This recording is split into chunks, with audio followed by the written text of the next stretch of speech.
Look at here. Now today we are going to start next question. Find the mode. Already we have done median, but now in this question is mode. Mode means ungrouped data. अब ये कौन सा mode कर रहे हैं अपन? Mode में ungroup data करें actual. Ungroup data mode.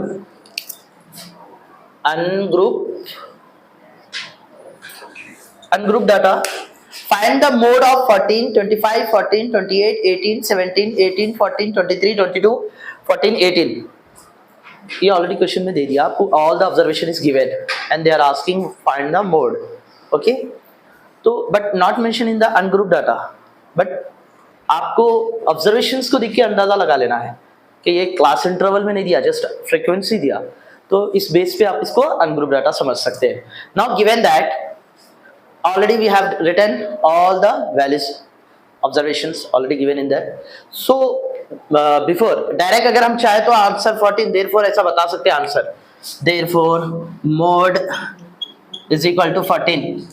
But यहाँ पे आपको सीबीएसई सिलेबस में ऐसा नहीं करना है. ये जस्ट आपको क्या करना है, सबसे पहले रिपीटेड कौन से 14 है पूरे नंबर्स में. सबसे ज्यादा रिपीटेड नंबर्स कौन है? 14. अब आप देखेंगे 18 भी रिपीट हो रहा है. यहाँ पे 18 3 टाइम्स हो रहा. और कौन रिपीट हो रहे हैं? बस 18 रिपीट हो रहा. तो मगर हाईएस्ट रिपीटेड कौन है? हाईएस्ट कॉमन नंबर कौन है? 14 है. तो उस हिसाब से it can be observe that 14 has the highest frequency. Mode का मतलब क्या है आपको सेंटेंस में लिखना है. You have to write in the sentence.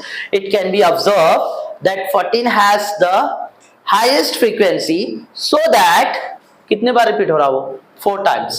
तो 4 in the given data means already in the question given, so 4 times they are repeated. So therefore mode of the given data is 14.